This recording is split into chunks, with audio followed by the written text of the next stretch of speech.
You will hear a number of different recordings, and you will have to answer questions on what you hear.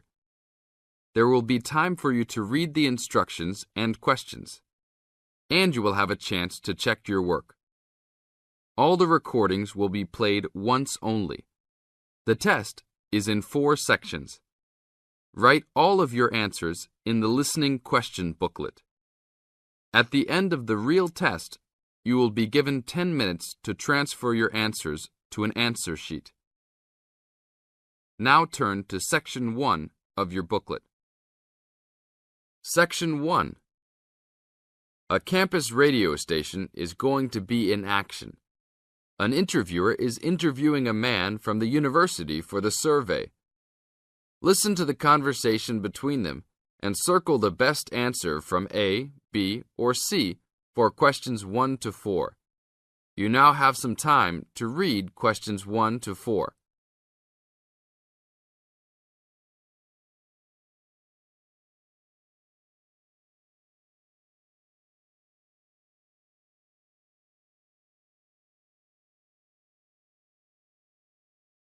You will see there is an example which has been done for you. On this occasion only, the conversation relating to this will be played first. Excuse me, I'm conducting a campus survey. Would you have time to answer a few questions? What's it all about? We're doing some market research for a new campus radio station starting in the next few months. That's okay. Sounds good. Great. I'll just work through this form with you. And if we could start with some personal background information? Sure. Right. If I could have your age, please. 26. Okay, good. The teacher being interviewed is 26 years old, so B is circled. Now, we shall begin. You should answer the questions as you listen, because you will never hear the recording for the second time. Listen carefully and answer questions 1 to 4. Excuse me, I'm conducting a campus survey. Would you have time to answer a few questions?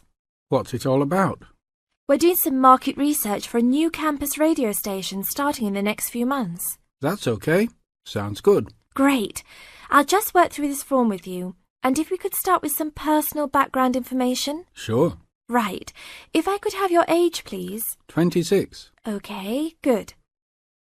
And are you a student, teacher, or in another job? Well, I'm a tutor, but I'm also a postgraduate student, so I don't know what you might call me. What do you think? Okay, well, I'm more of a teacher, really. Fine. And would you mind if I asked about your salary, or I could leave it blank? No, that's okay. It's $20,000 a year. Thanks. Right. Now about your current listening habits. What would you say is your main reason for listening to radio? Well, I'm usually busy during the day at work, so I usually only listen to the radio at night. It helps me relax and unwind, even if I'm studying. Good. And how many hours a day on average do you listen to the radio? Well, not a lot really. I'd say just over an hour all told. Now you have some time to read questions 5 to 10.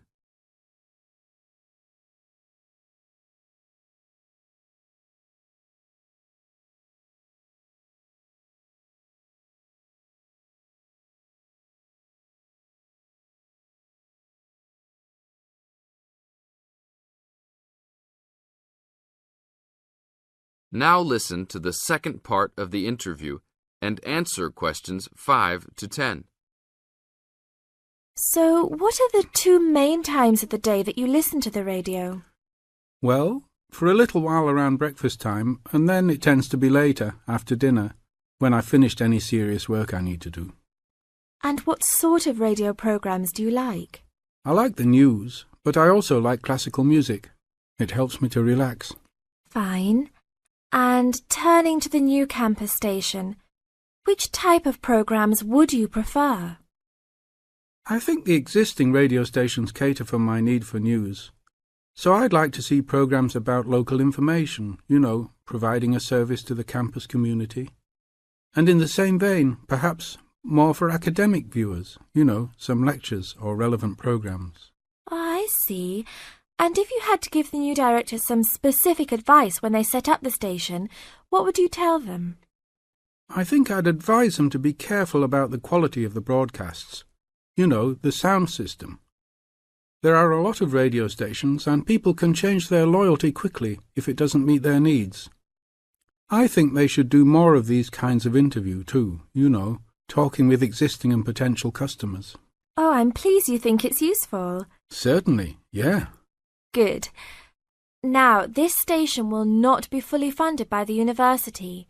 So how often do you think it is tolerable to have adverts? I think, well, out of that list I'd say every quarter of an hour. Of course, that's providing they don't last for 10 minutes each time. Oh, quite. And are you interested in attending any of the special promotions for the new station? Yes, I'd be happy to, as long as they're held on the campus or nearby. OK, I'll note that down. And finally, may we put you on our mailing list? Well, I prefer not, except for the information about the promotions you just mentioned. OK. Can I have your name and address? Of course. I have a card I can give you. Oh, great. And thanks a lot for your time, and we look forward to seeing you. Yeah, sure. Thanks. This is the end of Section 1. Now you have half a minute to check your answers.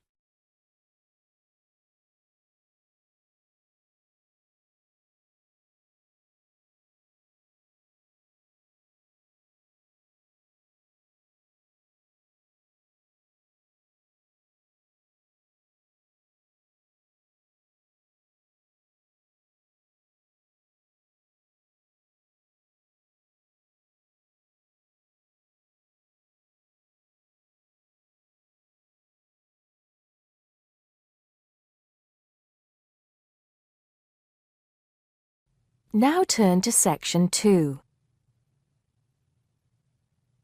Section 2. You'll hear a man talking about living and working on Trinidad. First, you have some time to look at questions 11 to 15.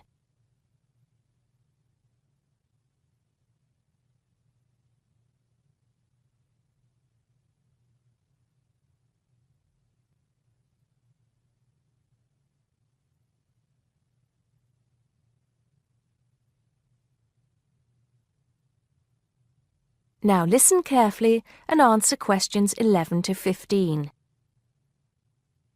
Hi, I'm Steve Pinfold, and I'm here today to tell you about my gap year, which I took about 20 years ago. Unlike many students these days who go travelling or get some work experience between school and university, I decided to do something completely different after finishing my degree. I applied to work for a charity organisation. What it does is it sends people with particular skills to countries where those skills are needed. Apart from having some experience teaching English to summer school students, I didn't have any particularly useful skills, I thought, but luckily I was still accepted. I had to find the money for the flight, but you get free accommodation. I stayed with a family of 5. And you do get paid, but not much. It's a bit like pocket money, enough to get by. I worked in an orphanage and taught English at a local school. Where was I? Well, originally I was going to be sent to a village in India, but at the last minute the organisation decided to send me to Trinidad. Now, this is a fascinating place. It's an island in the Caribbean. Well, in fact, the country is actually 2 islands. The smaller one is called Tobago, which is connected somehow to the word tobacco. Anyway, there I was, a young white guy living and working on an island which is mostly a mixture of descendants from Africa and India. The Africans were originally brought over as slaves, and the Indians came later as indentured workers. That means they agreed to come for a specific time, but many of them stayed. There are also some Trinidadians of Chinese and British origin, though the native inhabitants were basically wiped out by colonialization. I myself felt completely accepted and had the time of my life. The language everyone speaks is English, so there was no problem for me there, but some concepts don't quite translate. They're pure Trinidadian. There's the term liming, for example, which means sitting around watching the world go by. Also, there's the famous carnival, when the whole island is taken up in playing mass. For a whole month, around February or March, it depends when Easter is, everyone's busy preparing costumes, practicing calypsos, soca and steel pan music, and most importantly, partying. Before you hear the rest of the talk, you have some time to look at questions 16 to 20.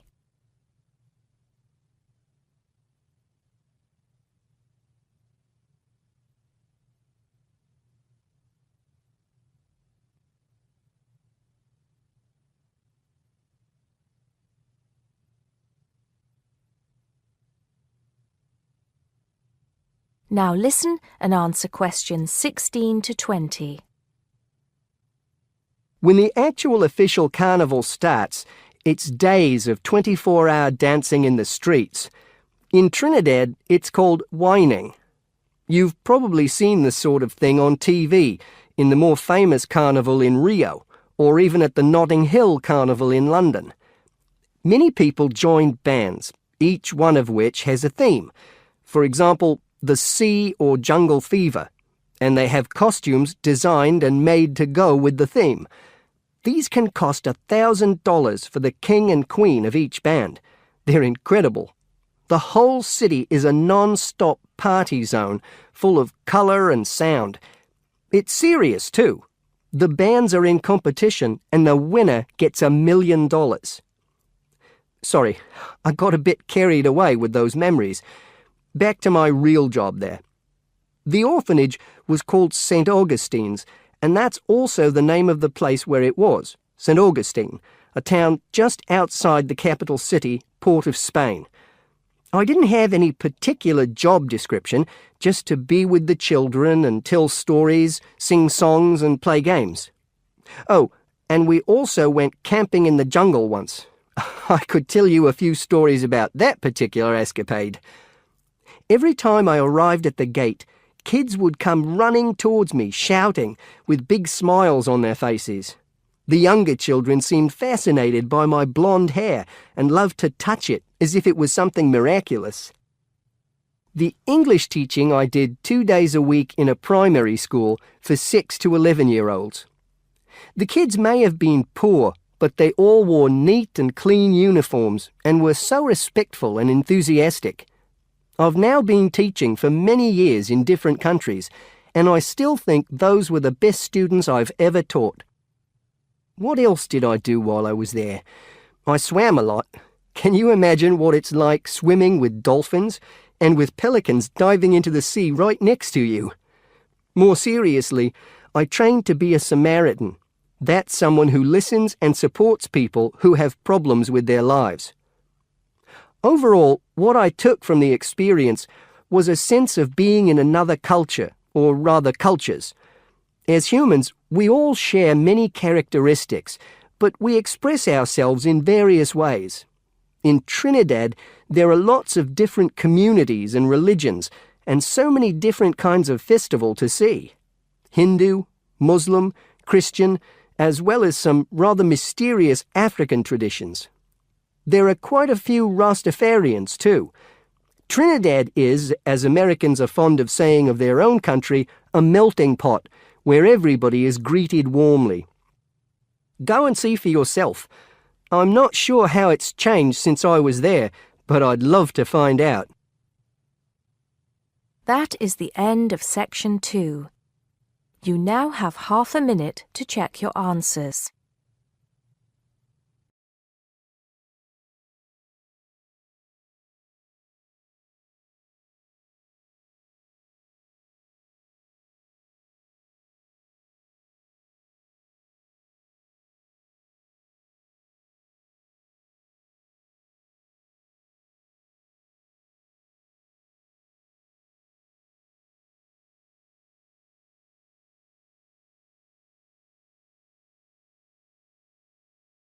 3, you will hear part of an interview between Dr. Hilsden, a member of staff on a fashion design course, and a student, Julia, who is applying to do the course.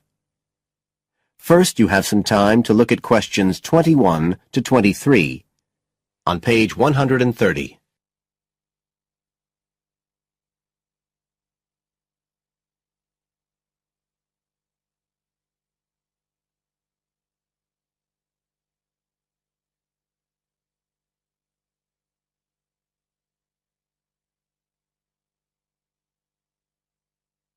Now listen carefully and answer questions 21 to 23. Right, Julia. So, from your CV and portfolio, and what you've already told me, you seem to be very much the sort of person we're looking for on the postgraduate course. So tell me, you finished your fashion design course in London 4 years ago. Did you think of carrying straight on and doing a higher degree at the time? Yes, but there were financial pressures, so I ended up working in the retail industry, as you can see from my CV, and actually it was a very useful experience. In what way? Well, I was lucky to get the job with Fashion Now. They're a big store, and one of my priorities was to get as much experience as possible in different areas. So that was good because I had the chance to work in lots of different departments. And having direct contact with the customers meant I was able to see how they reacted to innovation, to new fashion ideas. Because with Fashion Now, a designer might show something in New York or Milan, and there'll be something similar in the shop within weeks. So that was probably the most useful thing for me. Right. And so what's made you decide to do a postgraduate course now? Well, while I enjoyed working at Fashion Now, and I learned a lot there, I felt, well, the way forward would have been to develop my managerial skills, rather than my skills in fashion design, and I'm not sure that's what I want to do. Yes. When I was doing my degree in London, I'd been interested in women's wear, but I know that there's been a lot of work done in areas like new fabric construction. And though I'm not intending to go too deeply into the technology, I'd be very interested in looking at how new fabrics could be used in children's wear. So I'd like the chance to pursue that line. Yes, good. And are you at all concerned about what it's going to be like coming back into an academic context after being away from it for several years? No, I'm looking forward to it. But I'm basically more interested in the application than the theory.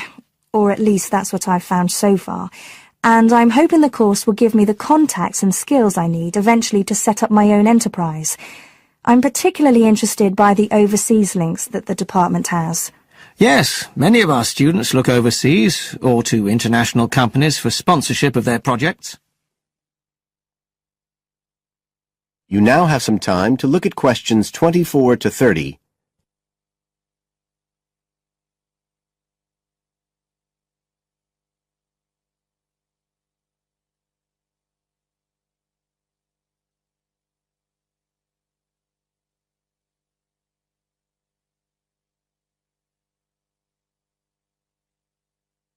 Now listen and answer questions 24 to 30. And the facilities here look excellent. I just went to look at the library. It's really impressive. There's so much room compared with the one at my old university. Yes, most students find it's a good place to study. And there are link-ups to other universities, of course, and all the usual electronic sources. The staff run an information skills program, which we recommend all postgraduates do in the first week or two. Design students find these special collections particularly useful. Yes. Then we have a separate computer centre, which has its own academic coordinator, Tim Spender. He's got a background in art design, and the ethos of the centre is that it's a studio for innovation and creativity, rather than a computer laboratory. Oh, right. I liked the study spaces where students can sit and discuss work together. Very useful for joint projects. We always had to do that sort of thing in the cafeteria when I was an undergraduate. And I read in the brochure that there's a separate resource for photography. Yes, it's called photomedia. It's not just for photography, but things like digital imaging and new media. It's a resource for all our students, not just fashion design. And we encourage students to work there, producing work that crosses disciplinary boundaries. It's well used. In fact, it's doubled in size since it was set up 3 years ago. And we also have an offshoot from that, which is called time-based media. This is for students who want to develop their ideas in the area of the moving image or sound. That's in a new building that was specially built for it just last year. But there are plans to expand it, as the present facilities are overstretched already. Right. Now, is there anything you'd like to ask about the course itself? I know it's a combination of taught modules and a specialist project, but how does assessment fit in? Well, as you'd expect on a course of this nature, it's an ongoing process. The degree course has 4 stages, and there are what we call progress reviews at the end of each of the first 3. Then the final assessment is based on your project. You have to produce a report, which is a critical reflection on your work. And is there some sort of fashion show? There's an exhibition. The projects aren't all focused on clothes as such. Some are more experimental, so that seems more appropriate. We ask representatives of fashion companies along, and it's usually well attended. Right. And another thing I wanted to ask. That is the end of Section 3. You now have half a minute to check your answers.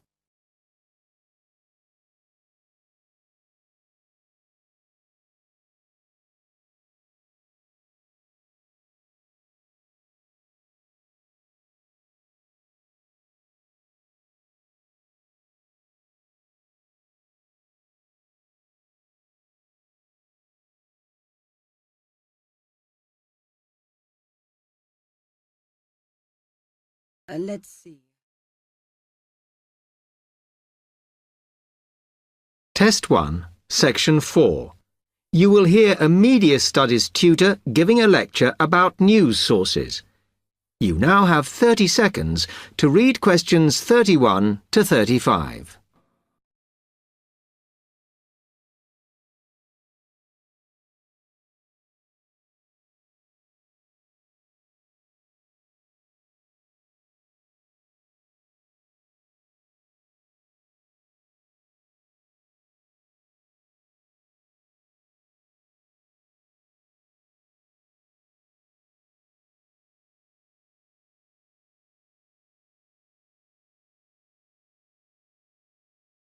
Okay, now many of you will have heard about the predicted death of newspapers, as people increasingly access the TV and the Internet for their news. Today, I want to look at the USA, which has very advanced news sources, to see if this is actually true. In the USA, the main news sources without doubt are TV, the Internet, and the press. That is, traditional newspapers. And although they are each surviving and growing, they are also changing. Obviously, TV news has been around for a while, and the early evening bulletins, when people get in from work, are very popular. I suppose we traditionally think of the morning newspaper arriving on our doorstep with the daily news. Interestingly, this is not borne out by the statistics, which show that readership in the U.S. is much higher when people have time to relax, when they're not working, especially on Sundays.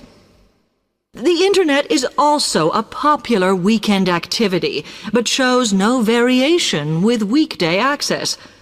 So people are using the different sources in different ways. Interestingly, local radio has been hit less by the grip of quite strong local newspapers than by the Internet, which is seen to offer a better regional service. But just because the Internet is seen as the new force in news media does not mean it is dominant. Television has, of course, been global for a while. But now technological changes, which have fueled the rise of online news, have also allowed newspapers to print and distribute editions across the world. In fact, Internet news, which is seen as the big competitor for traditional markets, does not offer that much variety. Often, the sources are the online versions of the newspapers, whereas television, in order to offer something different, has had to come up with a much more mixed bag of reporting, from hard news to light reports on celebrity events. Another issue is reliability. The Internet is virtually unregulated, so anything can be reported there, whether true or not. Journalists on newspapers have fought a long, hard battle to fight intervention and to retain the freedom of the press.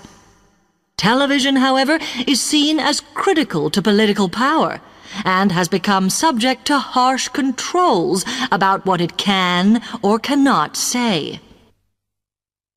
You now have 30 seconds to read questions 36 to 40.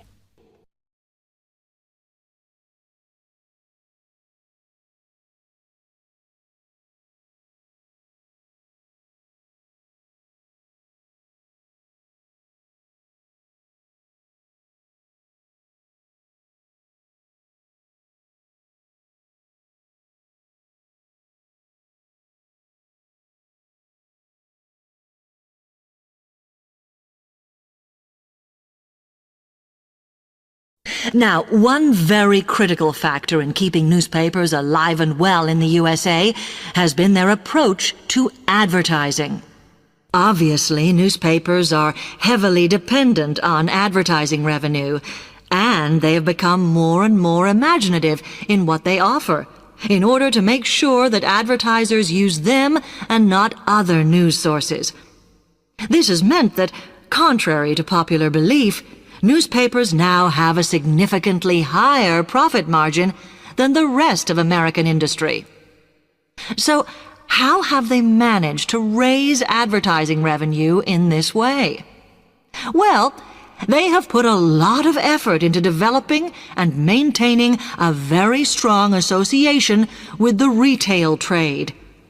And they've come up with a winner. A critical tool in their sales plan has been suggesting that the adverts they run can have vouchers. This has been enormously effective because they have found that not only do more people buy the paper to get the discounts, but also that this inevitably means much higher sales for the clients who advertised. As well as doing this, the newspapers have also introduced aggressive sales campaigns over the last few years. This has resulted in a significant and continuing rise in the number of advertisers prepared to pay the extra for full-page ads. So, what I would like to move on to